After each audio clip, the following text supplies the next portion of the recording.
Browns also starting mandatory minicamp today, and all eyes are on the quarterback logjam. During OTAs, Joe Flacco and Kenny Pickett were getting the majority of first-team reps. Third-round pick Dillon Gabriel got a few, while fifth-rounder Shedeur Sanders has been the fourth QB. He spoke today. Take a listen. It's new on SportsCenter. My goal is to be the best teammate and to be as polished as I can be. So in every aspect, I view things as I got time. I got time to be able to grow and mature, and be able to understand the ins and outs of the defenses and be able to get the good insight from the vets in the room. So I look at it as, a plus. Like I got time to actually be able to really have a great understanding. And whenever, it's time for me to play, then it's time for me to play. But I'm not looking too far in the future about all that. I'm looking about every day in practice, because I had some misses out there today that, we got to go in there and correct, about Reeves getting in and out drops a little bit faster from under center. So that's the main thing. I'm focused on the small things, and over time, the big things will happen. And back with Adam Schefter and Tim Hasselbeck, and you heard Shedeur Sanders right there. He said he still has time. Shefty, what have you been hearing about how Shedeur Sanders has looked in Cleveland so far? He's looked good, but then again, they're throwing against their own teammates. They're throwing against air, so there's not a lot that can be taken away during OTAs and mini camps. But the fact of the matter is, he's coming there. He's acted professionally. He's thrown like a major league quarterback. He'll continue to have an opportunity to compete for the Browns starting quarterback job. I think people around the league still believe that Joe Flacco or Kenny Pickett might be the favorite to win, that a veteran will start on opening day. Very rarely do you see a mid-round draft pick like Dillon Gabriel on the 4th or Shedeur Sanders in the 5th wind up winning the starting quarterback job, but the opportunity is going to be there for them, and this quarterback competition will be wide open this summer. And a lot has been made about Shedeur Sanders going in the 5th round and how crowded that quarterback room is in Cleveland. Tim, how do you think the Browns have handled both Sanders and their whole quarterback situation so far? Yeah, I think they're doing the best they can with it. When you have 4 guys that you want to give reps to, it's just impossible to really make it an even competition, because you can't, divvy them up, a quarter, across the board. And so I would just say this, the sound from Shedeur Sanders there was great. I think it's the right approach from a standpoint of, look, it's not going to happen all at once. You got to put the work in, and when you do get your opportunity to play, you try to play well. Now, I do think that, the opportunity to play, will come probably sooner than later, and we're just talking about preseason stuff.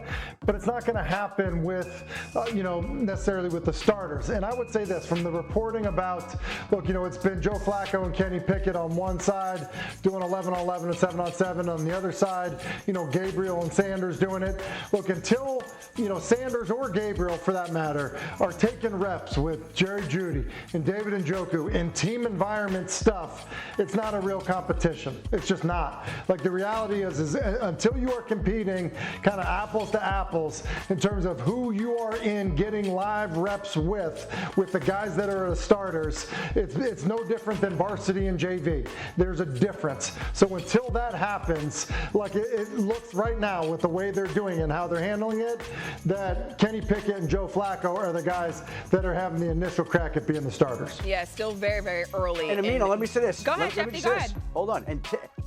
And Tim would know that. He's used to standing off to the side, practicing 7-on-7, watching the guys vying for the starting job. Yes. Not catching a straight. We all bring something to the table here. We all bring something to the table here. That experience is valuable, Adam. Thank you. Look, Shefty just coming off of the top rope. Adam and Tim, thanks so much. SportsCenter, there he is. Black and yellow of Pittsburgh, Aaron Rodgers, wearing number 8. They don't want him wearing Terry Bradshaw's number 12. Understood. 41-year-old getting a new start after it didn't work out in New York. Physical good, contract good. It is time to play football for Aaron Rodgers at Steelers' mandatory minicamp.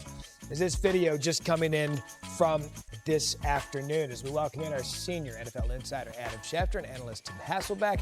Adam, what more can you tell us about Aaron Rodgers and his arrival in Pittsburgh?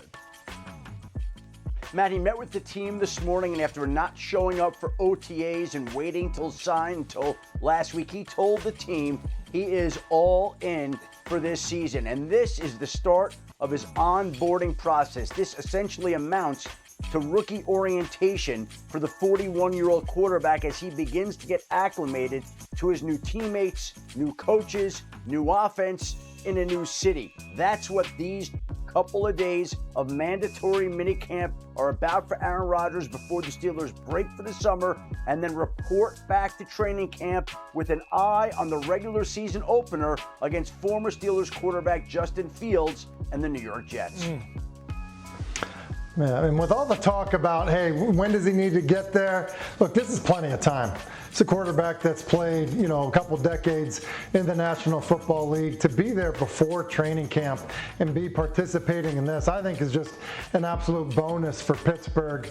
And it really felt like all along, whether there was the handshake, and the wink that, hey, look, I'll be your quarterback this year, it felt like Pittsburgh was behaving this offseason with the anticipation that Aaron would be there.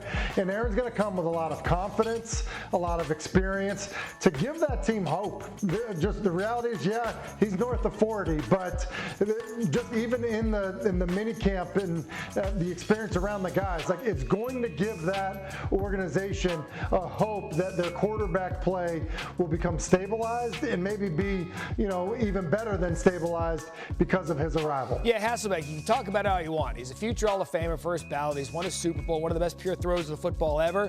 There's a lot of mileage on it, but he still has that aura about him when he walks into a locker room, and Pittsburgh has that at their advantage. I love Schefter pointing out that opening game. It's basically a team swap between the two quarterbacks. And Adam, one notable absence today, TJ Watt. What can you tell us? He's not happy with where contract talks are at. And in an off-season where we saw the Las Vegas Raiders make Max Crosby the highest paid defensive player in football history for about a week before the Browns made Myles Garrett the highest paid defensive player in football history, TJ Watt is now out to get a new contract. He's headed into the last year of his deal. He's the heart and soul of that defense, maybe that team.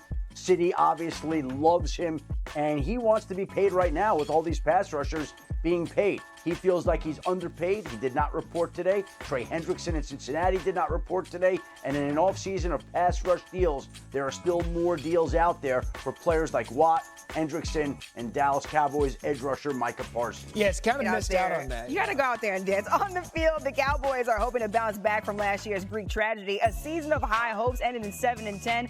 And without the playoffs for the first time since 2020, Micah Parsons and Trayvon Diggs showed up at camp today. Coach Schottenheimer spoke today about Parsons. Take a listen. It's new on SportsCenter. My conversations with Micah have been great, and really all the guys, but he's doing the things he's supposed to do in terms of he's training, he's prepping, he's been in, he's been out, and nobody's more excited than Micah about what we're building here, and he's excited to be back in the building doing it. All right, Brian Schottenheimer enters his first season with the Cowboys, looking to return the team to